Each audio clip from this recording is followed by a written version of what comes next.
Magandang gabi sa inyong lahat. Pasensya na sa katabi ko may piyesta kasi. Piyesta kung saan ako ngayon. Ngayon, magandang gabi kay Salome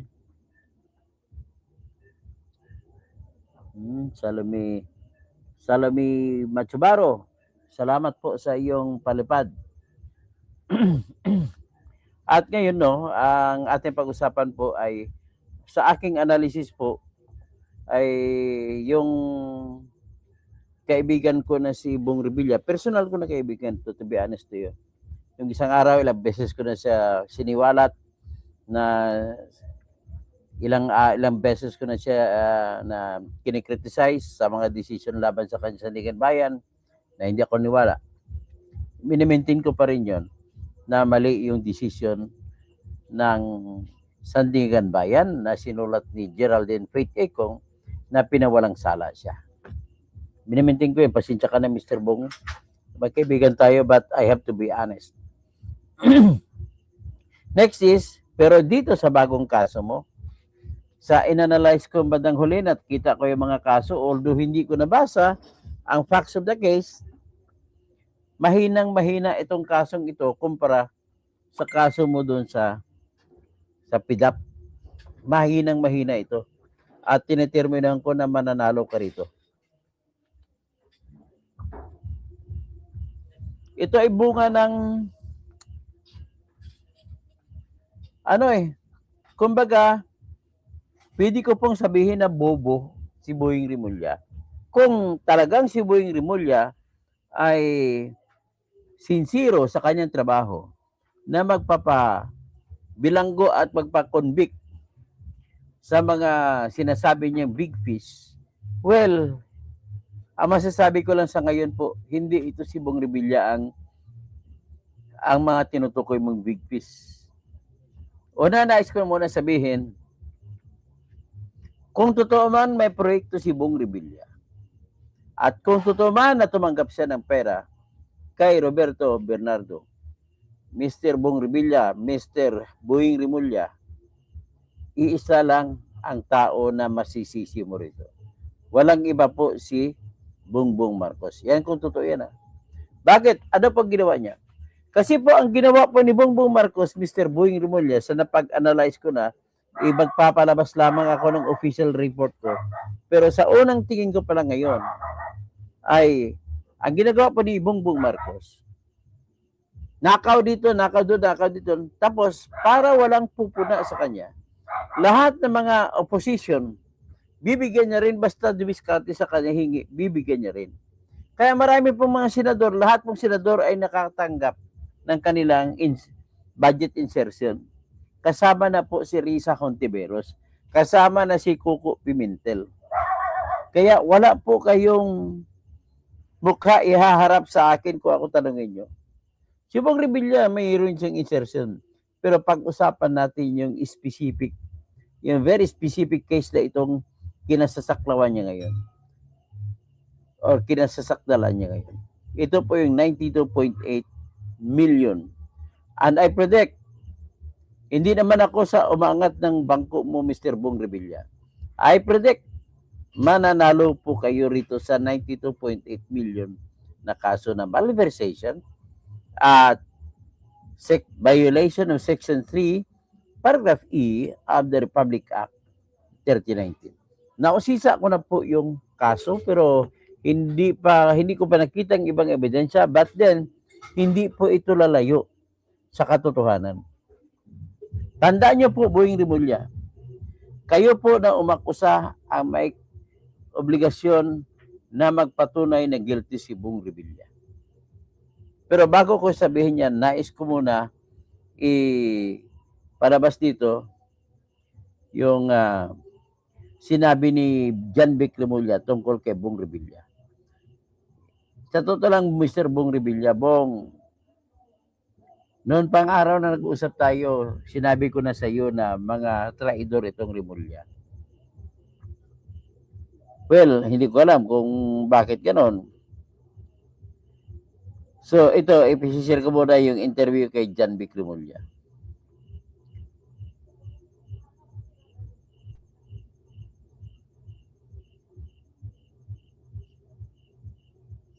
Yun na natin siya nasabi ni Juan dito.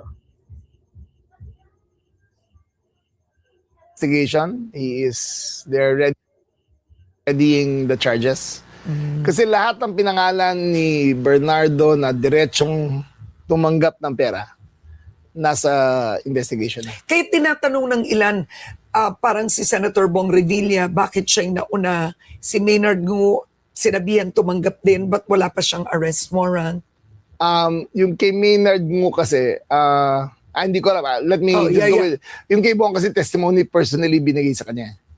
Yung kay Maynard Ngu parang ganun rin. So it's about to happen. Mangyayari at mangyayari. Diba? Do you have a timetable? You have to ask the ombudsman. Siya Okay. ano dyan. But the president clearly, what? I think if you're to ask me, dapat this February marami na kami makuha. So bagong timetable to. Because remember, they released that by December 15. Yes. We will be putting in jail so-and-so. Kulang pa sa dokumento eh. Ang gusto ni OMB yung open and yung shut yung case talaga. Yung wala kang takas. So basta i-charge ka niya sa sandigan, ang beyond reasonable certainty of conviction ang gusto niya. File. Now, Buti na yun. Kasi nung nangyari dati kay Napoles, file na siya ng file. oo. Although nakakulong pa siya. No, di ba? Oh, pero in the end, Akin lang, I beg your pardon. Na-analyze ko yung kaso nyo, mahinang mahina. Mananalo po, I beg your pardon, si Bong Revilla dito. I beg your pardon. Sobrang hina ng sinampa ng kaso. At meron pang teknikalidad na ginawa kayo. acquitted. Walang moral hazard sa Pilipinas kung hindi ka convicted eh. 'Di ba? Kailangan ma-convict sila. Okay, so let's move on now. So these are the two things, no? The two Russians, right? Let's move to the Russian vloggers first. The new ones that were arrested or the old one? Okay, so number one is you have Vitaly. Zozhoveresky. Vitaly Zozhoveresky. He's Tama na yan. Dive na kagad tayo doon sa kwan. Sa istorya na aking proposition na ma-acquit lang si Bong Revilla dito. Sad to say, hindi ginagawa ni Boying Rimulya trabaho niya. Bago ko i-present ito, nais ko muna sabihin sa mga kababayan ko na ang obligasyon po ni Boying Rimulya ay makapag-produce ng ebidensya na airtight. Ibig sabihin, walang kawala si Bong Revilla. At ganon din ang balak niya kakasuhan. Kasama niya po si Jewel Villanueva. Kasama rin si Cheese Escudero na inaanunsyo na nakakasuhan nila. Hindi pa nila nakasuhan si Nancy Binay na tinuturo rin ni Bernardo. Hindi pa rin nila nakasuhan pati si Grace po. So, ako na po masasabi ko rito, kawalang hiyaan po itong ginagawa ni Boying Rimulya. Inusisa ko na po, usisain natin na mamaya konti, iba palabas lang muna ako. Pakinggan muna natin kung anong akusasyon. Anong akusasyon sa kanya ni Bernardo. Pero siguro mas maganda i-summarize ko na kung anong akusasyon. Ang akusasyon po kay Bong Revilla ganito. Siya po ay inaakusahan na mastermind sa proyekto na 92.8 million ang halaga. At siya rin ang nagbigay ng pabor kay Sally Santos na may-ari ng Sims Construction. At pagkatapos sa Panli, Bulacan, pagkatapos nun ay hindi ginawa ang proyekto. Sa madali sabi, piniki na lang po lahat ng papel. Ngayon, sa aking pagkausisa, wala pong ebidensya na nagsasabi na si Bong Revilla ang may utos o ang may pakana na pipikiin yan. Yung project na yan, ang sinasabi nila na kung bakit itinuturo si Bong Revilla ay dalawa ang dahilan. Unang dahilan ay dahil sa si Bong Revilla ang nag-insert ng project na yan na bubunuin sa Pandi, Bulacan, na pinanalo ni Sally Santos na may-ari ng Sims Construction and Trading. Ang pangalawang ebidensya nila ay yung testimonya ni Yusek Roberto Bernardo na nagsasabi na nagbigay daw siya ng pera kay Bong Revilla. Umabot pa nga 200 plus million. So ngayon, analisahin niyo po ito. Ang ikinaso ni Remulla kay Bong Revilla ay pagnanakaw ng pagbubulsa ng 92.8 million. 92.8 million. Wala pang 100. Ang kwento naman ni Bernardo ay mahigit 200 million ang binibigay niya, dinideliver sa bahay ni Bong Revilla. Anong ibig sabihin yan? Ibig sabihin yan po, may pagkakaiba na ang kwento. Ang kailangan po natin sa mga criminal cases ay patunayan mo na walang duda. Proof beyond reasonable doubt. Paano mo mapangawa ngayon na mayroong proof beyond reasonable doubt na yung actual na natanggap ay 200 plus million tapos ang nakarecord ay 92.8 million lamang? Eh di may duda na, panalo na kagad si Bong Revilla dyan. Yan pa lang ha, marami pa akong iba nakikita na depekto sa kaso na sinampa ninyo laban kay Bong Revilla. Ang mga i-prepare muna natin, ipakita muna natin ito si Kwan. Yung balikan natin testimonya ni Roberto Bernardo. Analisahin natin. I-record ko kung anong i-kwan ko.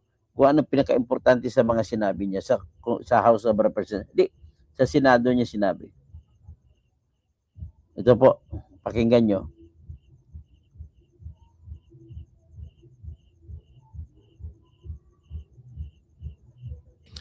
We frequently meet in important social gatherings. Ayang siya at saka si Bong Revilla. Lagi doon sila nakikita sa mga importanteng mga pagtitipon. Senator Revilla later on became a godparent of two of my daughters, So, ibig sabihin, nagiging ninong din si Senator Revilla ng kanyang mga anak. while I became a godparent to one of his children. When Senator Revilla was incarcerated, I visited him several times at the PNP Custodial Center at Camp Crame. So, ibig sabihin, kahit na nakakulong pa si Bong Revilla noon dahil sa PDAP case, kinakaibigan niya na rin. Pinapasala niya pa doon sa Custodial Center sa Camp Crame. Because of our close relationship, Senator Revilla had asked me for assistance on several matters which I can no longer exactly recall at the moment because this happened a long time ago. And I presently don't have records to help me reconstruct the events. So, maraming tulong na hiningi si Bong Revilla sa kanya. At hindi na doon niya maalala yung iba. Yun ang sinasabi niya. So, tingnan natin. Pagpatuloy pakinig. Sometime in the third quarter of 2024, Senator Revilla and I met where he asked me for a list of projects In the third quarter of 2024. Pag sinabi mo third quarter po, mula October, November, December, huling 3 buwan, yun pong third quarter. for funding, ostensibly to help him in his national campaign. Siyempre pa-election na yun eh. So, nang nakipagkita sa kay Bong Revilla, pag-usapan lang, manghingi si Bong Revilla ng pondo para pang-kampanya sa eleksyon. At tandaan mo, si Bong Revilla noon ay tumatakbo sa ilalim ng bandila ng alyansa ni Bong Revilla, ni Bongbong Marcos.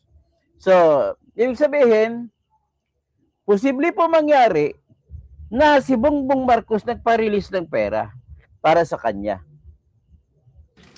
When Senator Revilla asked me about the percentage of the commitment, I suggested either 20 or 25, to which Senator Revilla said 25%. Soon thereafter, also in the third quarter of 2024, I asked then District Engineer Henry Alcantara to prepare a list of projects, which he subsequently gave to me. The said Ikaw muna, projects ha? are enumerated in a list here to attach as Annex So, A. nagprepare ng listahan si Roberto Bernardo at pinagbinigyan ng trabaho yung tauhan niya na si Henry Alcantara at binigyan siya ngayon ni Henry Alcantara. Ang pinahanda po kung anong mga proyekto ang ibibigay kay Bong Revilla. A. Moreover, still in the third quarter of 2024, I also asked then District Engineer, but later Regional Director for NCR, Engineer Gerard Opalencia, to prepare a list of projects which he subsequently gave to me. Kaya, sino ba nagdetermina, nagbigay ng project? Una, si Henry Alcantara. Pangalawa, si Edgar Opalencia. Pakinggan natin. Said projects are enumerated in a list here to attach as Annex B. I had the list of projects totaling 1.5 billion submitted by Engineer Henry and Engineer Gerard, consolidated. So, kung i-combine mo yung binigay na listahan ng proyekto ni Engineer Alcantara at saka Engineer Gerald Opalencia, ay 1.5 billion daw ang kabuuan. Dated in one sheet of paper and gave the same to Senator Villa in the third quarter Ibig sabihin, 1.5 billion binigay niyo kay Bong Revilla. of 2024. Ang unang tanong ko, yung binabanggit mo dyan, napakaraming project, Mr. Roberto Bernardo. So ngayon, tingnan natin ang kinaso kay Bong Revilla. Ang kinaso po rito kay Bong Revilla ay isang proyekto lamang. May iba pang katabi, pero ang prominente ron ay isang proyekto na i-award sa contractor na si Sims Construction and Trading na pag-aari ni Sally Santos. So 92.8 million lamang. Bakit naging 1.5 billion? Saan po nanggaling yan? Dagdag naman yan na problema sa inyong kaso. Paano patunayan? Nagbanggit kayo, 1.5 billion na proyekto, di kumakuha lang 10%, 150 million na si Bong Revilla. O, mukhang maraming saliwa dati dito. Pakinggan natin ulit. With respect to the projects under the NEP and HGAB, I followed this up with Secretary Manny Bonoan upon request of Senator Revilla, who would also Ibig sabihin, may mga project na nirequest si Bong Revilla na nakalista na para doon sa NEP na tinatawag ng NEP, National Expenditures Program, na kung saan iyan po yung mga panukala na original ni Bongbong bilang presidente. follow this up with Yusek Cathy Cabral. So, doon pa, DPWS, ibig sabihin, si Yusek Cabral, may salita siya kung sino bibigyan at paano bibigyan ng mga proyekto. Paano si Manny Bunuan, ganun din. Ang gulo. The White House compound is the ancestral home of the Revillas with the large Blue Gate entrance at that time. Pumunta na siya sa ancestral home ng mga Revilla. Sometime in the last quarter of 2024, Engineer Last quarter of 2024 din. Alcantara collected the 25% commitment of about 125 million and informed May nakolekta daw si Engineer Alcantara na 125 million sa ilang percent? 25%? me that the same was ready for turnover through Engineer Gerard Opalencia. Engineer Gerard Opalencia told me that the 25% commitment was already loaded in my vehicle. After receipt of the 25%, So, ibig sabihin, kinarga ni Edgar Opalencia yung 125 million ba yan? O 20 kinarga na sa sasakyan ni Roberto Bernardo. 5% commitment, which were packed in 6 cardboard boxes, each containing at least Boxes. Malaki no? 20 million, and 1 paper bag containing 5 million. I called up Senator Revilla to inform him the same is ready to be turned over to him. Sometime December 2024, probably the Monday after my receipt of the commitment, my December 2024. Tingnan natin, ano bang Monday ng December 2024. Tingnan ko ang kalendaryo ko sa iPhone.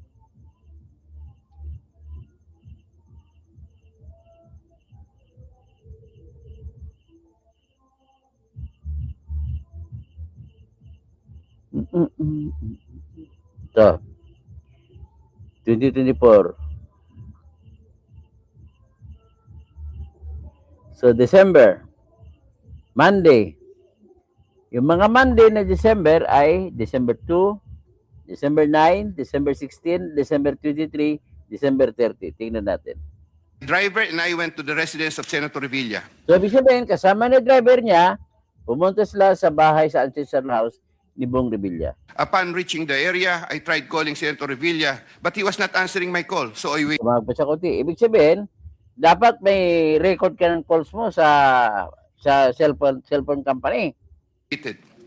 After waiting for approximately 1 hour at a nearby gasoline station, we were finally allowed inside the compound by the guard. Okay.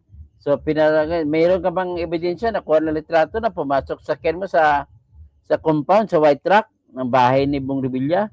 At saka yung tumawag ka, may record dyan sa iyong cellphone number na tumawag ka sa number ni Bong Revilla. So, tingnan natin. Once inside, we parked the vehicle, and shortly upon alighting, I saw Senator Revilla at the terrace. I walked over to Senator Revilla for a casual talk. While the boxes were being unloaded, Senator Revilla and I talked for about 20 to 25 minutes. Okay, ha? I asked him, Sen, bakit hindi ka nangangampanya? Senator Bong replied, okay naman pare, maganda results ng survey. Relax muna. The personnel of Senator Revilla helped in unloading the boxes. After the delivery of the commitment, I headed back to Manila. Sometime late January, So, ngayon, sa ganong kwento, 125 million. Naghatid ka. Kung ako sa'yo, ay hindi pwede mangyari na walang litrato, walang video sa cellphone ko. Videoan ko lahat ng mga karga ko. Buksan ko yung mga karga ko kung may mga labang pera. Siyempre, maniguro ako sa pag-deliver. Baka awayin ako ni Bong Revilla kung hindi tama. Di ba? So, asan yun, mga ebidensya mong yun? At 125 million ito. or February 2025 in relation to a list of projects submitted by engineer Ito naman, first quarter naman ng 2025. So, balikan natin yung last quarter, yung binabagit 125 million, bakit sumobra nyo kaysa 92.8 million? Ito naman, first Gerard quarter Valencia. ng 2025. Senator Revilla called me to follow up on the status of the commitment. About a week later, sometime February 2025, I informed Senator Revilla that the same was ready for turnover. Before the start of the campaign period for national elective positions, I directed one of my aides to deliver commitment amounting to 250 million to the residence of Senator Revilla. 250 million. Ang una, 125. So, ngayon ang i-deliver, first quarter, January, February, March. I deliver sa kanya 250. So, plus 125, that is 375 million. Villa at the White House compound, Aguinaldo Highway, Bacoor, Cavite. Senator Nancy Binay. Carlin Yap Villa is the aide of Senator Nancy Binay who transacted with me. So, hanggang dyan lang tayo.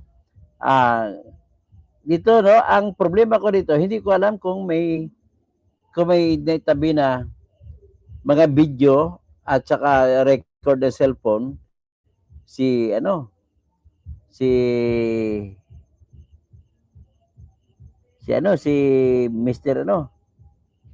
Mr. Roberto Bernardo. Hindi ko alam, pero hindi niya sinabi. So, in other words, I concede kung nakunan mo lahat ng litrato yun na nakadeliver ka. But then, ang katotohanan ay ang sinampa na kaso laban kay Bong Revilla ay pagnanakaw ng 92.8 million. Paano mo ngayon sabihin na mananalo kayo laban kay Bong Revilla? At ang kinikwento mo ay a total of 375 million ang deliver mo. Ano ba ito? Lukuhan? Grabe, ha? Okay, Shine Siangco from Ontario, Canada. The argument of the strongest is always the best, and that is you. Saludo, salamat po. So ito nga, paano mo magsasabi na merong tinatawag na proof beyond reasonable doubt na nagbulsa si Bong Revilla ng 92.8 million doon sa flood control project na hindi itinayo ng contractor na Sims Construction Trading at ang may-ari niyan si Sally Santos. Paano nangyari? Kung ang dineliver naman ng boss na si Roberto Bernardo ay dalawang delivery, una 125 million sa December 2024, Monday. At ang pangalawa ay dineliver ng first quarter of 2025, bago mag-election. So a total of 375 million. May gali. Anong klase kang abogado or investigator, Mr. Remulla? Hindi mo ka mananalo dito. Tinatermina na kita. Paano ka mananalo dito? Okay.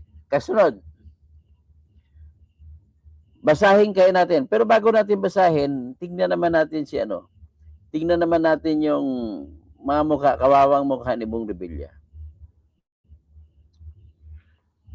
Ito nakita natin, tingnan na isa-isa natin. Natutulog po siya sa kanyang selda. Ito, si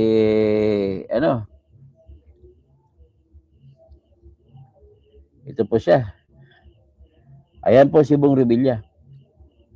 Natutulog sa selda. Walang ibang kasama. So,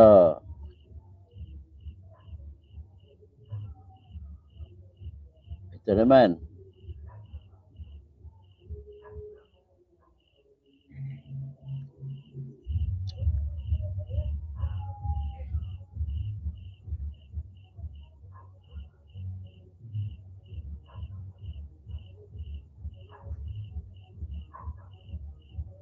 Ayan naman, nakaupo sa kanyang bank.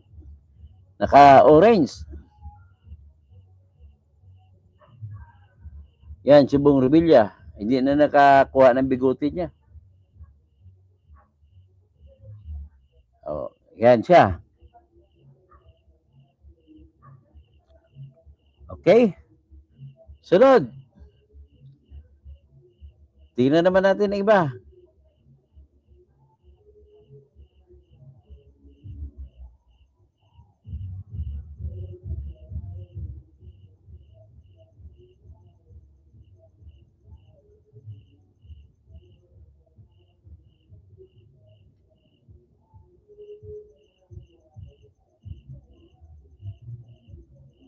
Ito pang ibang litrato ni Bong.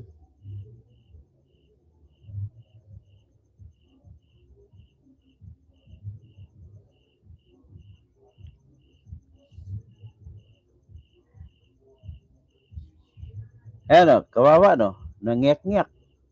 Katabi niya, abogado niya, sa kaliwa, si Attorney Enriquez. Attorney Isguera.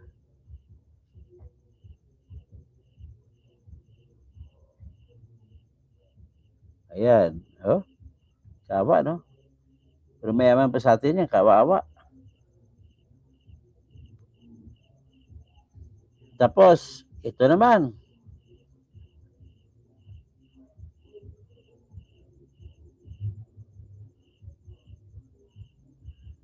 Ito, at least may time pa rin magkipaglaro ng si Ramon Revilla sa kanyang gwardiya.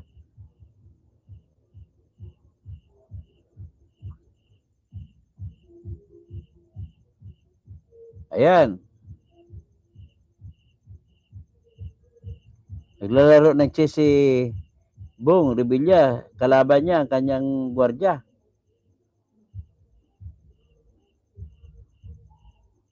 Yan So ngayon, sabi ni Grisaltar, walang hostisya sa panahong ito. Kawawa si Bong Revilla.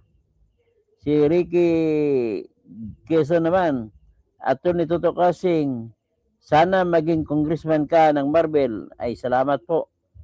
Marilyn Bundok. Tapos si Marilyn Bundok, basa-basa, galingan mo magbasa. Gawa-gawa lang ng mga kaso ninyo. Hoy, si Tambaluslos, ba't di inyo makasuhan? Yun. Tapos si Shine Longko. Hi po, Dr. Toto, watching from Ontario. Nabasa ko na kanina. Okay, dito na ngayon, atin na ngayon himay-himayin ang kaso laban kay Bong Revilla. Ladies and gentlemen, ang kaso po na sinampa kay Bong Revilla ay yung sinabi ko kanina na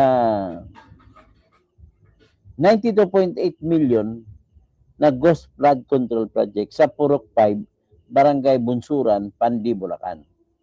Ang proyektong ito ay dapat flood mitigation pero hindi na itayo base sa inspection at sa base sa sinabi ng mga testigo.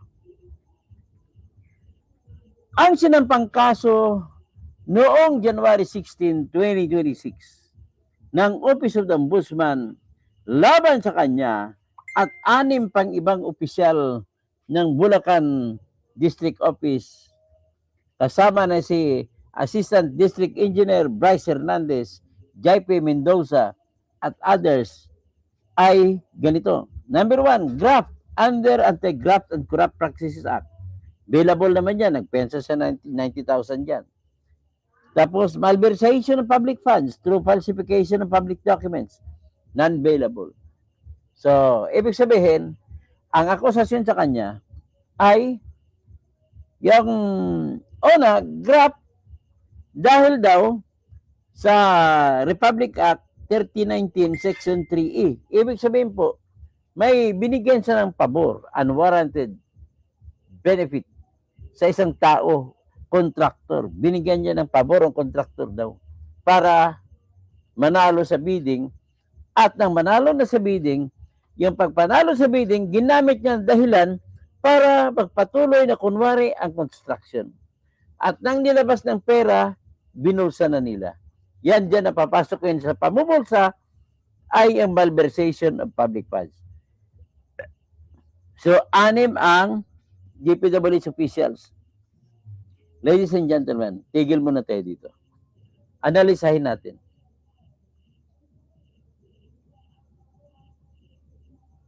So, ngayon, kung ako po yung abogado ni Bong Revilla, ay simple ko lang ipapanalo to.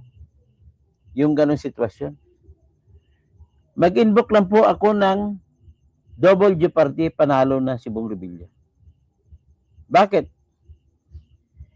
Hindi mo pwede kasuhan ng isang tao ng 2 beses nang dahil lamang sa isang insidente kung saan ang isang kaso ay nakasama na sa isang mas malaking kaso. So ano ang mas malaking kaso rito? Yung malversation, non-billable. Pero paano niya nagawa ang malversation kung nagawa man? Ito ay ayon sa akusasyon ni Remulla na piniki nila ang lahat ng papel para makonekta nila ang pera at piniki rin ang bidding para mapalabas na may bidding. At dahil piki lahat at dahil nagkaroon ng certification na tapos ng proyekto, binayaran ng DPWH ang proyekto. Siyempre, sino kukuha niyan? Walang ibang pwedeng kumuha niyan ng pera ng pambayad na binayad sa cheque, kundi ang kontraktor na si Sally Santos. Naalala niyo, nagkwento nun si Sally Santos sa Senado na kung saan pumunta siya sa land bank, nag-withdraw siya ng maraming pera. At binitbit niya doon sa engineering office. At nakita niyo yung lamesa, napakaraming pera, yun na po yun.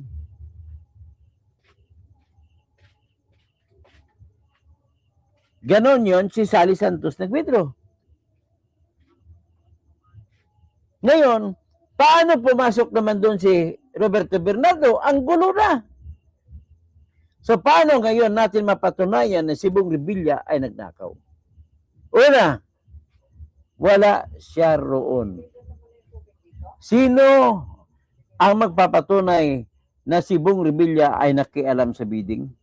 The only way na dadadamay si Bong Revilla dyan ay kung nakialam siya sa bidding.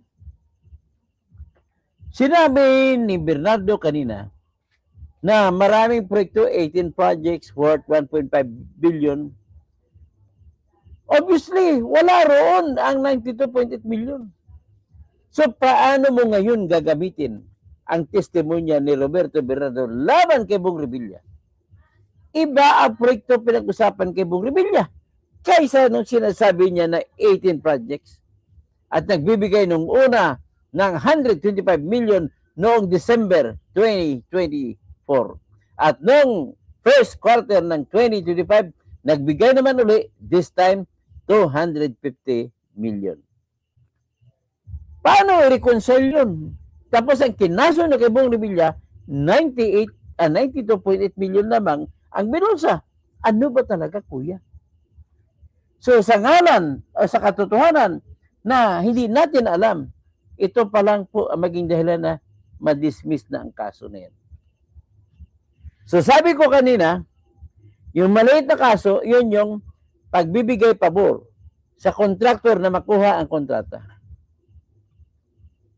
Ngayon, kung hindi siya nagbigay pabor sa kontraktor, matutuloy ba kaya yung proyekto? Hindi. Pero dahil natuloy, kuno sa papel, ay inilabas ang pera pambayad. Dahil pinalabas na natapos ni Sally Sims. Sally Santos ng Sims. So, pinalabas na natuloy. Ibig sabihin po, hindi pwede mangyari ang krimen ng pagnanakaw ng pera sa kasong ito ni Bong kung hindi mangyari na pinaboran nila ang kontraktor. At kung hindi mangyari na piniki nila ang lahat ng papel na pinalabas na tapos na para makakolekta si Sally Santos. Kasi walang ibang pagbabayaran ng pera kundi ang kontraktor. So nakita nyo ng puntos ko? So ngayon, dahil wala si Bong Revilla doon, paano napatunayan na si Bong Revilla ang dahilan kung bakit ginawa nila yun? For all you know, kaya nilang gawin niya sila lang, wala si Bong Revilla. At napatunayan ang pera ay nakuha doon sa kanila na binigay ni Sally Santos sa kanila, sa kay Bryce Hernandez, kay Alcantara, tsaka grupo nila. Hindi siya nagbigay kay Bong Revilla. Kaya walang ebidensya magpapatunay na si Sally Santos ay nagbigay ng pera kay Bong Revilla. Kawawa, di ba? So, paano na ngayon yan? Matatalo na ngayon sila niyan. Paano? Sasayang lang po yung trabaho. Kasi minadali. Para makalabas naman ng warrant of arrest. Kasi galit sila, ayaw nila na magagalit pa rin ang tao. Tapos nung naglabas naman ng warrant of arrest at kaso, ang hina-hina ng kaso. Ito naman ang Sandigan Bayan. May trabaho kayo kung sino man ang nakapirma dyan. Sino to? Michael Muskima yun? Sino to? Si Carl Miranda? O sino pang iba? Bakit ninyo inaprubahan ang warrant of arrest na kulang-kulang ebidensya? Kulang ebidensya para magsabi na tinuturo na si Bong Revilla ay kumuha. Next, wala kayong pirma doon. Ba nakabase lang ba? Nakabase lang ba sa salita ni Bernardo? Kasi hindi naman si Alcantara nabigyan ng pera ko, no? Kundi si Bernardo. Ano ngayon ba siya ni Bernardo para sabihin na totoo ganyan sinabi? My God, is this the kind of work that you have done, Mr.? Makaligtas na ito ngayon ang tinuturing ng bayan na kabatan.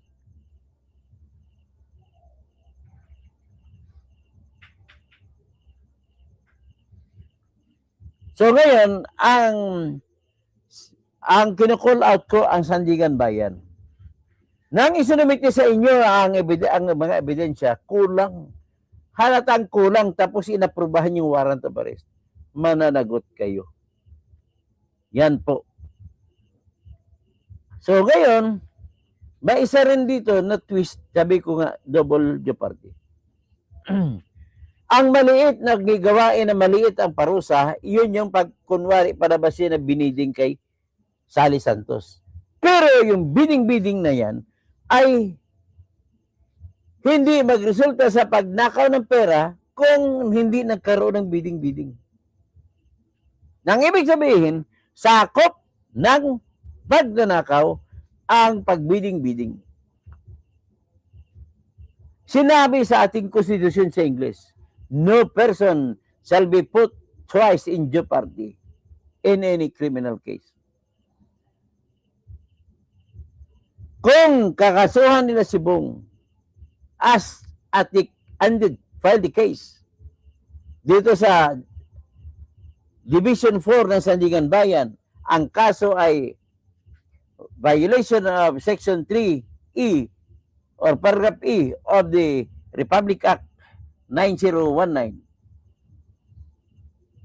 which is indispensable elemento ng malversation. Bakit? Nakakobra siya ng dahil lamang may bidding-bidding at may mga papel ginawa. Ibig sabihin, kasama na ng malversation ang pagpipili ng kontraktor puno. If that is so, the law is settled. Kung ang malaking krimen ay magagawa lamang, kung magagawa yung maliit na krimen na sa loob ng malaking krimen na yun, isang kaso lamang ang pwede isampa. Yung kaso na pinakamataas ang parusa. Dito silabay nila. Kinasuhan nila ng maliit na kaso na 90,000 lamang ang piyansa. Ito po yung pagbibigay pabor sa kontraktor na pinili. Number 2, yung kasong sinampa nyo, yung malversation. Goodbye. Hanggang dyan lang tayo. At magtatawag na ako ng mga kakampi.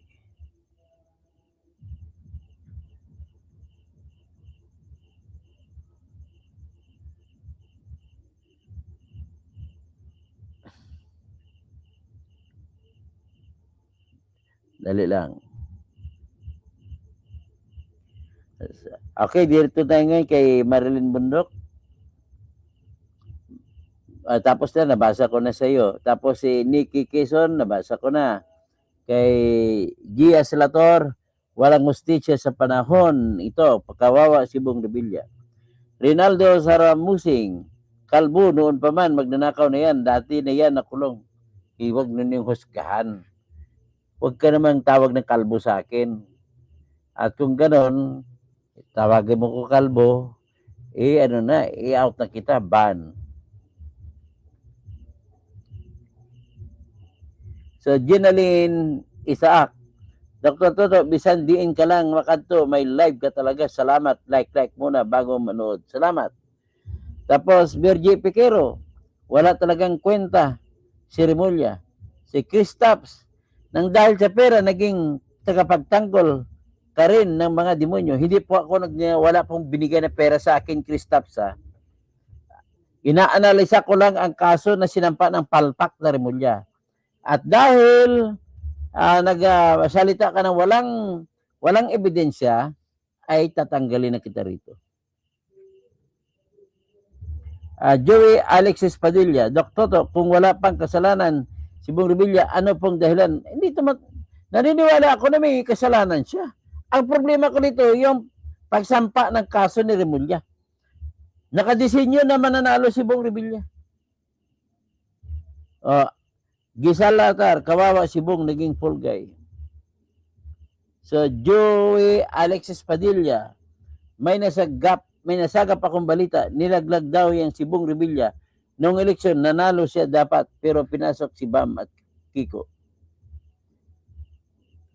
Tartaro, dapat ma-void pagiging witness nila Bernardo Alcantara. So you got it right. Sa Miss Rachel Gustilo, good evening, Dr. Toto Tirador, grabe na ang sitwasyon ng ating bansa. Nakakahiya na talaga ang mga corrupt official. Dapat managot na sila. Okay? So, ang bitay na, dapat na magkaroon ng bitay. So, ipasa na dapat ang bitay. So, Roland Catedrilla, oy, ang kamag-anak ni ni Alex Catedrilla, na sikat na author ng Ikakasal Ka Na. So, Sina to 0004. Dandang bilyon ang ninakaw nila, pero maliliit lang ang nakikita. Tapos si Fernando Jr., good eve, sir. Okay, insertions ni Risa na higit na 3 billion kaalyado, kaya walang kaso. Ayan po. Magandang gabi po mga kababayan. Pasensya na yung mga mga na-ban ko. Mga walang kwentang pinagsabi, tawagin ba naman akong kalbo? Okay, maraming salamat po.